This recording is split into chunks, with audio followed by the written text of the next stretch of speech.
ahora estamos en un momento de emergencia, me refiero a que emergen inteligencias artificiales en espera a la inteligencia artificial fuerte que puede que haga peligrar la especie humana. Y no estoy siendo paranoico con el mundo Terminator, estoy hablando de que no tenemos antecedentes de una inteligencia que nos compita en la naturaleza, y cuando nos llegue a nuestro nivel van a pasar 8 días para que se automejore y nos deje atrás. Y vamos a ser los Australopithecus frente a un niño que juega a Nintendo.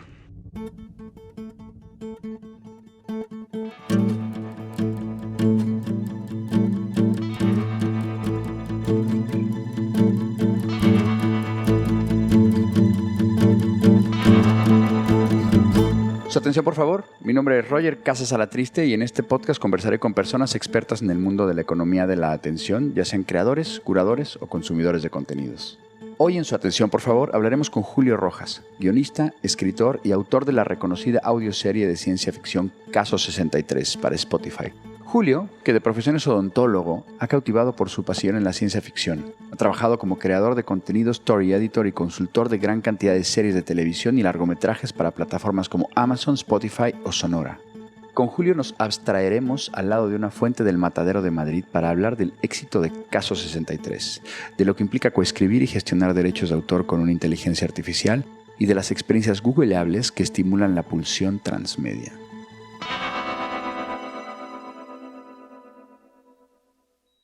Hora 10:15, 28 de septiembre del 2022. Sesión 35. Su atención, por favor, para el registro.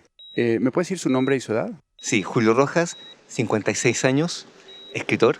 Diga, por favor, para el registro de dónde viene. Vengo de Chile y estoy en Madrid en esta línea temporal.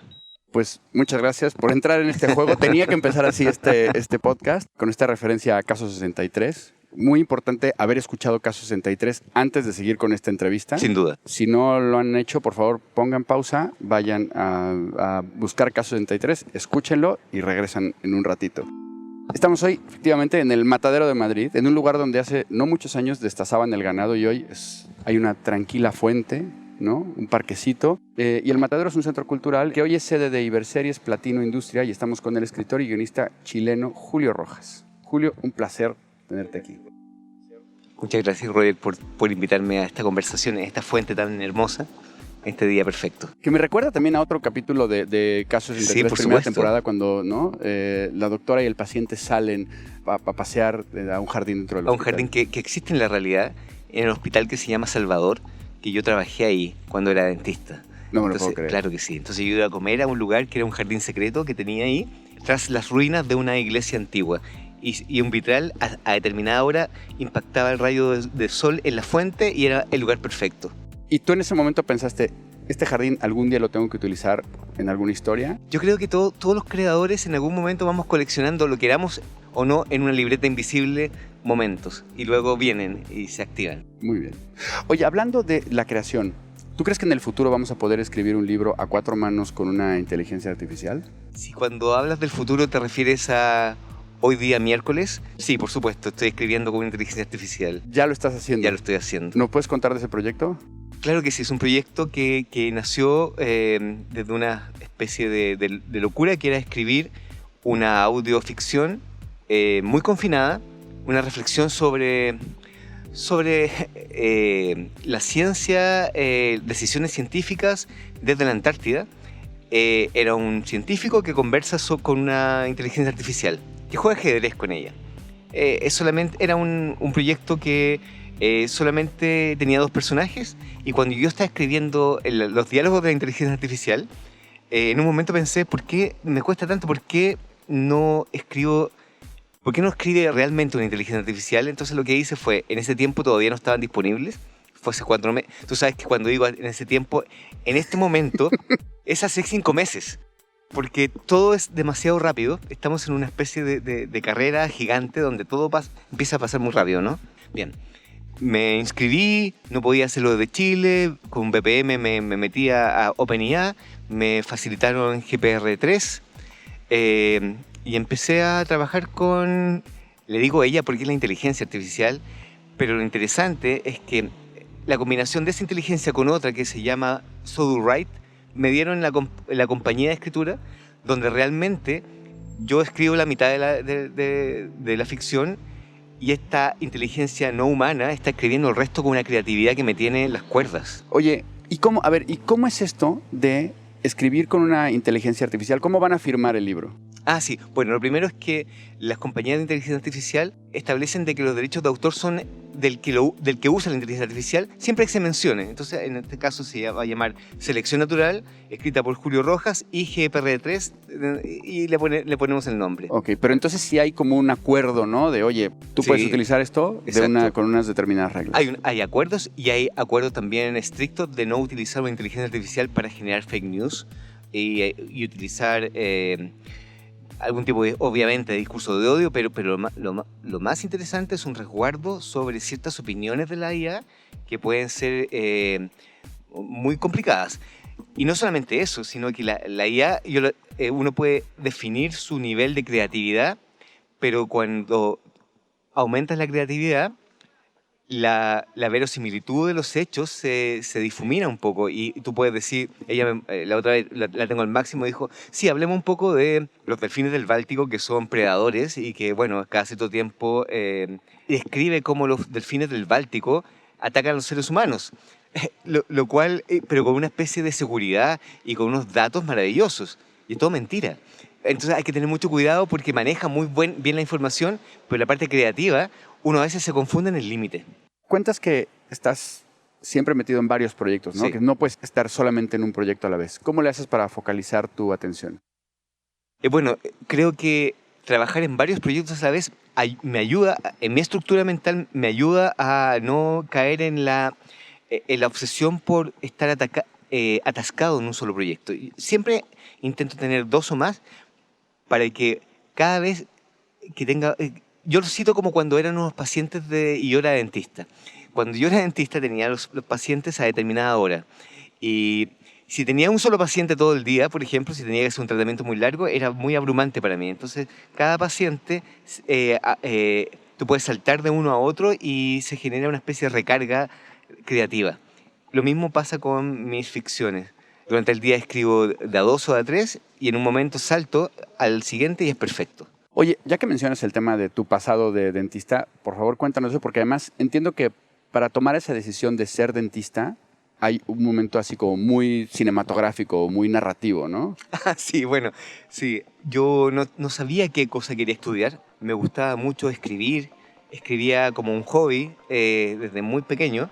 Era muy borgiano, leía mucho Borges y me sabía el Aleph de memoria, una cosa impresionante. Y mi dentista me lleva a la Facultad de Odontología para que me examinen por un tercer molar. En Chile se dice la muela del juicio. Ajá. Bueno, mi juicio estaba migrando hacia una dirección extraña, entonces mi dentista me lleva para que me examine esa muela del juicio, y había una dentista que se llamaba María Iribarne y que era igual a la protagonista de El túnel de Sábato, y que justo estaba leyendo en ese momento, y como creo mucho en las sincronías, dije, de acuerdo, si ella se llama igual, me gusta esto, yo creo que debo estudiar odontología. Así de extraño. Y pasaste todos los exámenes y todo para poder entrar, ¿no? Sí, claro, entré y lo primero que me encantó de odontología, lo cual es muy extraño, es que un profesor, lo primero que nos dice es, les puedo decir que si se aburren de ser odontólogos, tienen una segunda profesión, porque todos los asesinos seriales desde el siglo XIX hasta Ted Bundy han sido capturados por dentistas. Porque la odontología, los dientes y la odontología forense genera evidencias gigantes para pesquisar un homicida. Y eso es la base de una novela que escribí, que es la posibilidad de que Jack el Destripador en 1889 haya migrado a América y está un dentista forense que le sigue la pista, que se llama El Visitante Extranjero. Y te tengo que preguntar, si ese fue el inicio de esa profesión o de esa andanza, ¿en qué momento dices, oye, dejo los instrumentos de dentista y me pongo a contar historias? Bueno, en un evento social me encontré con una pareja de productores y cineastas. Les conté que yo escribía cuentos y que era un dentista, lo cual les pareció una combinación extrañísima, y me invitaron a un taller de guión para ver si quería saber más sobre el tema. Desde lo inofensivo que es conocer a un dentista que está curioso por la escritura. Tomé ese taller de guión, me voló la cabeza que existiera una técnica para contar visualmente algo que va a ser convertido en una película. Hice otros talleres y ahí comencé y detecté algo que, mira, cuando uno tiene una profesión, no puede evitar que esa profesión contamine todo. Y yo era muy experto en algo llamado en patología y en las historias naturales de la enfermedad. Y me di cuenta de que las estructuras narrativas eran exactamente iguales a las estructuras de organismos que se alteran con enfermedades. Generalmente viene algo desde afuera que altera el sistema. El sistema tiene una especie de dibujo que es una estructura de 3 actos. Un sistema está sano, llega un virus, se altera, entra en crisis y finalmente un antiviral, lo que sería el segundo giro, lo cura o lo mata finalmente. Y es una estructura de 3 actos. Y de alguna manera la naturaleza está diseñada para eso. Y así empecé a hacer clases de guión. Dices que el futuro comenzó en 2012. Cuéntanos por qué. Sí, el futuro comienza en 2012 por muchos motivos. El primero es que un grupo de jóvenes con mucho dinero diseñan un prototipo de inteligencia artificial que reconoce un gato dentro de muchas imágenes de YouTube.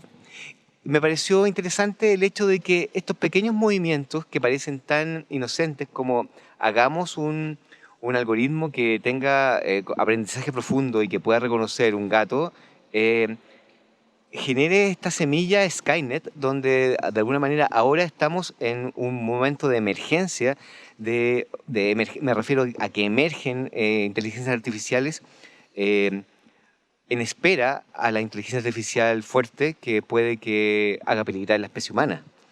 Y no estoy siendo paranoico con el mundo Terminator, estoy hablando de que no tenemos antecedentes de una inteligencia que nos compita en la naturaleza y cuando nos llegue a nuestro nivel van a pasar 8 días para que se automejore y nos deje atrás. Y vamos a ser los Australopithecus frente a un niño que juega a Nintendo. Y eso está pasando, Exacto. O va a pasar en muy breve, ¿no? Roger, esto va a pasar no en 40 años como solíamos, o en 20 años como se solía generar el límite de la ciencia ficción futura, sino en 2 años.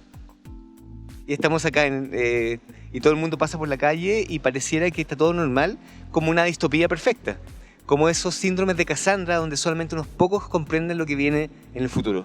Y generalmente los meten en hospitales psiquiátricos. Por supuesto, como Caso 63. O los contratan como guionistas, que también es claro, las dos posibilidades. Tu regla para escribir ciencia ficción es que todo tiene que ser googleable. Sí. ¿Por qué? Creo que hay una sensación extraña en la textura de las narraciones que se detectan cuando el guionista inventó un recurso fácilmente, aunque esté muy bien fundamentado, y al revés, tomar un hecho real científico y meterlo dentro de la narración. Hay una densidad que se agradece. Y también estamos en una época de la sobreinformación donde cualquier persona puede detener el registro y comprobar ciertas cosas. Y eso también nos da pie, como narradores o como creadores, a lo mejor a sembrar estas pistas. Claro que sí. Es la parte interesante, ¿no? Porque a lo mejor tú dices, oye, esto está basado en tal estudio que escribió el doctor fulano de tal en tal año.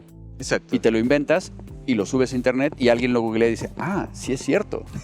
Y ahí tenemos tu maravilloso como pasión por la transmedia, que todo puede ser llevado a otras plataformas, a otros códigos y a otros niveles. Para mí ese es el origen de esa pulsión transmedia, porque yo soy de los que no es que me espere a que termine una película para empezar a googlear cosas o a terminar un libro, sino que digo, pausa, busco y digo, pues esta batalla de la que hablan es ficticia o sí sucedió. Exacto. ¿No? Y claro, ahí es donde vas a buscar, yo creo que la curiosidad humana nos hace buscar esas otras historias en las que está fundamentada la historia, ¿no? Exacto. Suelo poner estos como pequeños huevos de Pascua en las narraciones y también me gusta incentivar otras experiencias que tiene otro grupo de gente que está buscando cosas que me parecen interesantes y las menciono también para que alguien vaya y vea de qué se trata esa asociación o ese grupo. Por ejemplo, en Caso 63, en la última temporada, que todavía no sale, pero y no puedo hablar de ella, pero sí puedo hablar de este contenido. te fijas que la gente es muy paranoica con el spoiler, Sí. pero creo que está bien. Sí, contar alguna una pistita, cosita, ¿no? claro. Pero sí se menciona un grupo que me parece interesantísimo, que lleva 20 años detectando anomalías en la randomización del universo. Establece con equipos que generan números aleatorios, establece en qué momento se producen alteraciones del patrón y los conecta con eventos noticiosos. Y antes de las Torres Gemelas se produjo esa randomización, antes de el COVID se produjo una alteración en la randomización, y me parece maravilloso y los menciono para que los busquen. Brutal. Brutal. Apabullante. Julio ha sido creador, head writer, story editor y consultor de múltiples series de televisión. Tal vez hace 100 años habría sido solamente una cosa, pero ahora en el mundo digital te permite que una mente creativa como la tuya puedes hacer muchas cosas diferentes. Pero yo quiero saber de todos estos papeles, cuál es el que más te gusta jugar. Wow, el que más me gusta está en progresión porque estoy contando historias. Me gusta la literatura, que me permite profundizar las reflexiones sobre lo que escribo.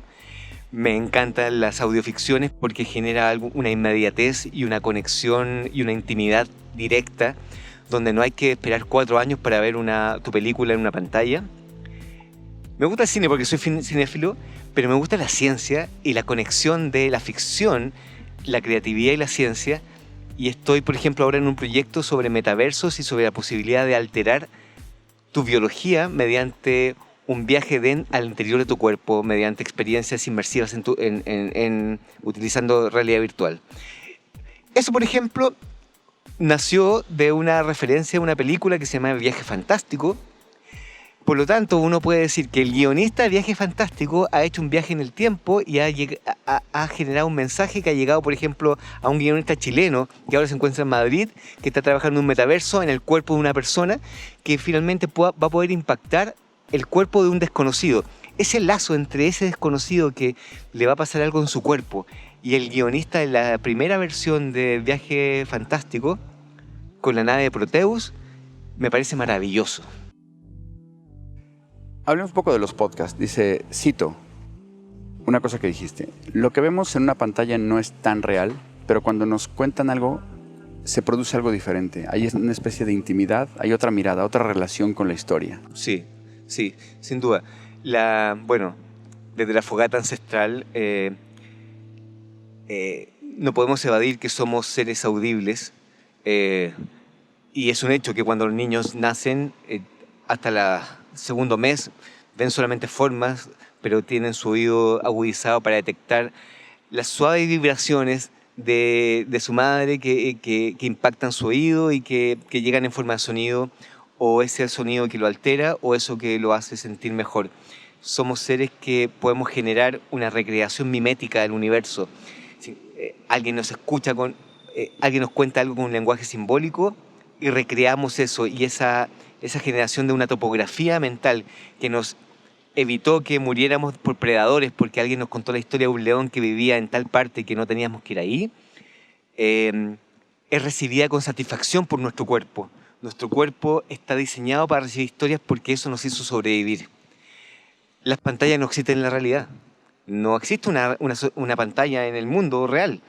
Los espejos quizás de agua, pero nada que tenga que ver con lo que estamos hablando, de que las historias se pegaron a una cosa bidimensional brillante durante años hasta ahora. El otro día, justamente hablando de esto con Jorge Volpi, decía que ese nacimiento de la ficción en esa hoguera ancestral, decía, es que igual fue antes de que hubiera un lenguaje, un idioma. Entonces era mezcla entre a lo mejor un gesto, un ademán, un rugido y un baile, ¿no? Claro, entonces, un protoidioma de 100.000 años. Un protoidioma que era, en cierta forma, pues, también como medio transmedia, ¿no? O sea, que completamente. O multi... Sí, transmedia. Tienes razón. Alguien hace el gesto y también dibuja con un carbón en la cueva un búfalo. Claro. Exacto.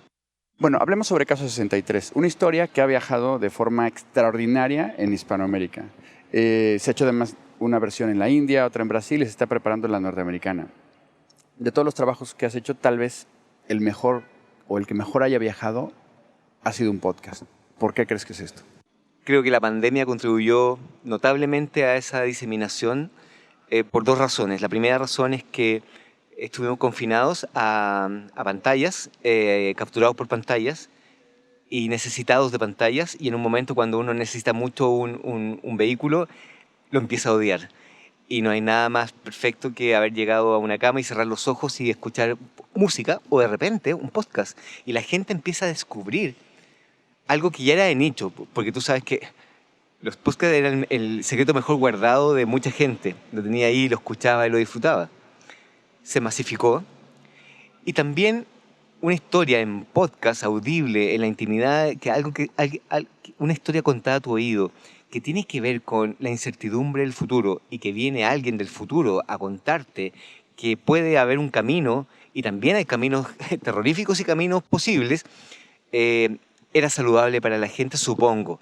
Y creo que eso generó esa combinación perfecta, que si te fijas, no tiene nada de extraño esta ficción. Esta ficción no lo encuentro una especie de despliegue creativo increíble, porque es al contrario. Yo lo que hice fue citar muchas obras de ficción que me encantan y también de la cultura popular sobre viajes en el tiempo, desde Hombre mirando al sudeste, desde 12 monos, Y.T., Terminator, incluso Volver al futuro. Pero esa combinación era necesario volver a escucharla y que te la contaran. Y hay una cosa que me fascina y que yo siempre he dicho, oye, si al final de cuentas estamos contando historias en español, en castellano, estas pueden viajar. Pero es verdad que en algunos países, y especialmente yo te digo aquí en España, otros acentos te suenan otras cosas y la gente como que le genera un rechazo. Sí. Entonces a mí el hecho de que Caso 73 haya triunfado entre el público español me parece, o sea, y que se haya adoptado en otros países, te felicito pero muchísimo. Gracias. Uno de los temas delicados con las plataformas son las propiedades intelectuales, las IPs. Y te voy a hacer una pregunta complicada. Con Caso 63, ¿a quién le ha ido mejor aquí? ¿A Spotify, a Emisor, a ti? A Spotify. Tal cual. Muy bien. Sí, hay que hacer un trabajo sobre el tema de los IP. Como todo territorio nuevo, es necesario no solamente abrir el camino, sino que también empezar a abrir el camino legal y de protección de las obras creativas. Pero también Caso 63 permite que otros creadores jóvenes comprendan, por ejemplo, lo que tú dices, que se puede hacer una historia que a lo menos para Latinoamérica está totalmente vedada, que era hacer ciencia ficción y que puede tener un viaje gigante. Entonces, una gran plataforma permite una especie de mensaje de distribución gigante, y ahora hay otras plataformas donde sí se resguardan mejor los IPs, que pueden contratar a un guionista. Oye, pasando al audiovisual, pero en la línea del tema del idioma, que dicen que es el idioma que nos une o que nos separa, ¿no? Está El Refugio, ¿no? Una serie de ficción latinoamericana que conjunta talento de todas partes, ¿no? De muchísimos países. ¿Ya podemos pensar en estos proyectos panregionales? Sin duda.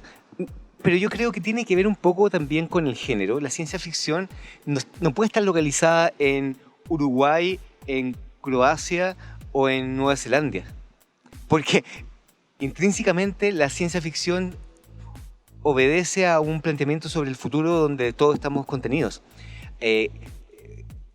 Claro que sí, y es como el amor también. Las historias de amor también son universales. En realidad todas las historias son universales si se toman localmente y están bien configuradas.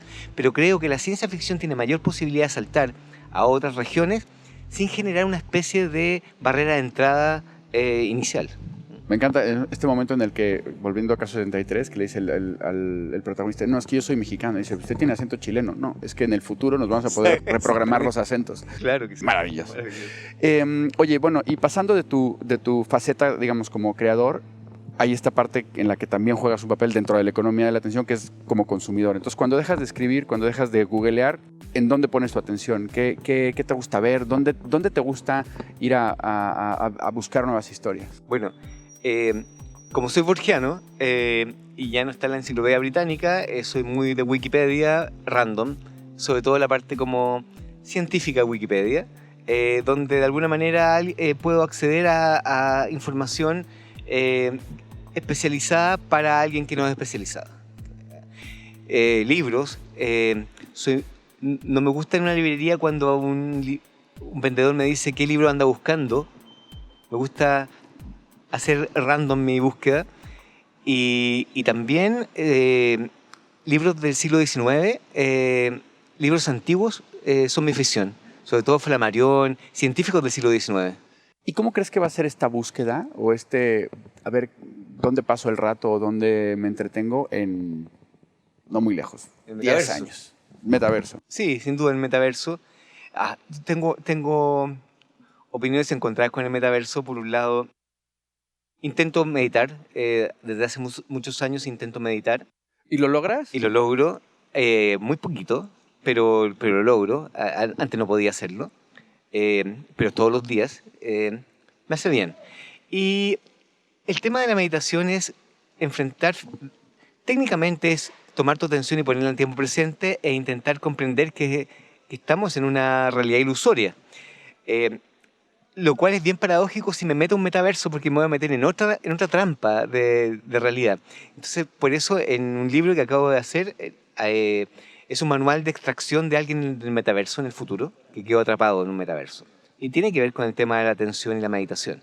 Pero a lo que voy es, creo que encuentro saludable, cuando yo frecuentaba Second Life, explorar espacios vacíos donde yo a veces me sentaba a hacer nada. Era mi espacio seguro para escuchar música. Te perdías ahí, claro, en perdí. Second Life, y luego pasaron los años y ya ahí sí no había nadie, No ¿no? había nadie. Claro que sí. O había gente muy extraña. Sí. Pero ahora con un metaverso y una experiencia inmersiva, creo que se va a, no solamente el tema de la colectividad se va a acrecentar, sino que también la posibilidad de tener espacios de soledad y de reflexión, donde ir a escuchar un podcast en el metaverso, frente a un atardecer en el mar. ¿Por qué nos da miedo ir al dentista? Por la incertidumbre de lo que viene, por la posibilidad de que venga dolor, pero sobre todo por estos aparatos que tienen que ver con casi películas de Cronenberg o de Terry Gilliam como en Brasil. Esta tecnología del dolor. Y fíjate que yo eso lo hablaba con mi dentista que fui hace relativamente poco y le decía, claro, y es una reflexión podcastiana, si esto no sonara, nos daría muchísimo menos miedo. Si el zzz, ¿no? Si no emitiera un sonido. Es un sonido que nos remite a películas de ciencia ficción donde nada bueno te puede estar pasando con un sonido así. Volviendo al tema de las muelas del juicio, creo que uno de los sonidos más terroríficos que recuerdo es cuando me quitaron las muelas del juicio, este momento que estaba totalmente anestesiado, pero lo único que oía era alguien que estaba rascando una piedra. Claro. Y me estaban quitando la muela del juicio, pero era como un, ¿no? O sea, sí, un rasquido y se veía que estaban rascándome el maxilar, o sea, era una cosa... Es que es una intervención consciente de tu cuerpo. La mayoría de las intervenciones corporales se producen bajo anestesia general, no te das cuenta, pero intervenir tu cuerpo conscientemente es una experiencia fuerte. Yo hice muchos años odontología de urgencia, estaba en un servicio de urgencia donde llegaban traumas y había que hacer algo con respecto a la boca y los tejidos cercanos a la boca. Bueno, y ahí llegó en un momento un paciente que me dijo, viene el fin del mundo, venía desnudo, un paciente en un delirio psicótico. Viene el fin del mundo, comenzó en Budapest, las élites ya tienen preparado todo. No, un delirio perfecto. Y creo que, te fijas que lo anoté también en esa libreta mental de voy a ocupar eso alguna vez. Y fue parte de Caso 63 también. Todo se une. Absolutamente, todo se sincroniza, Se ¿no? sincroniza, sí. Julio, me quedan 2 preguntas que le hago a todas las personas que invito a este podcast. Y la primera es, ¿en dónde está tu atención? En la inteligencia artificial. Estoy preocupado. ¿Por qué estás preocupado?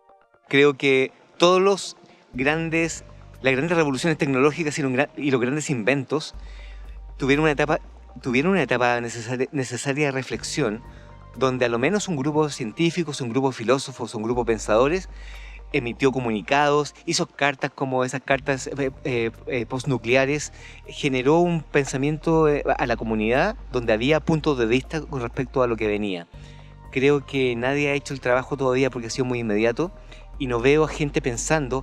Hay muchos filósofos, pero desde la academia no veo que eso se ha cruzado a la calle y ha hecho la reflexión suficiente sobre lo que viene. No es menor que Elon Musk haga un lanzamiento, un robot domiciliario que va a ocupar cada casa de aquí a 5 años, por ejemplo, como los celulares. todos sabemos lo que pasa cuando hay un robot en la ciencia ficción en una casa.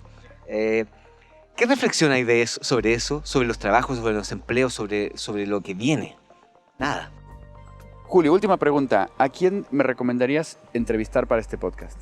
Sin duda, José Pérez, un guionista amigo que ha hecho grandes audioseries como Guerra 3, como ahora El Film de Dios, como El Gran Apagón, y que tiene una maravillosa mirada sobre también la ciencia en la última, La Film de Dios, y la relación del hombre con la tecnología, lo cual es el gran tema de ahora.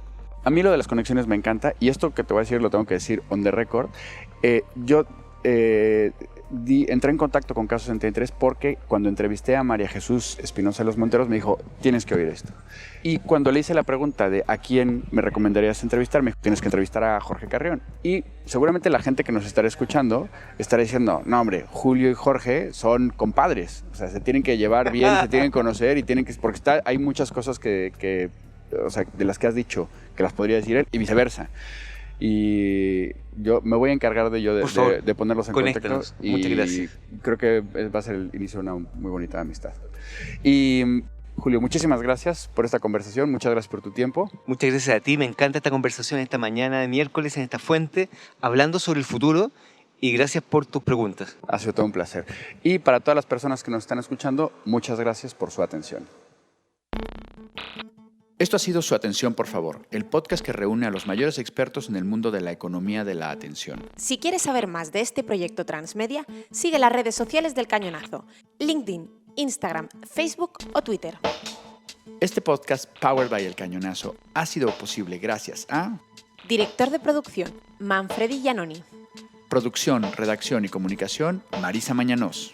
Tema musical, Iván Raimores y Roger Casasalatriste. Diseño de audio y postproducción, Lanjo Audiovisual Solutions. Diseño gráfico, Carlos López Lumbreras. Idea original y dirección, Roger Casasalatriste. Y como siempre, gracias por su atención.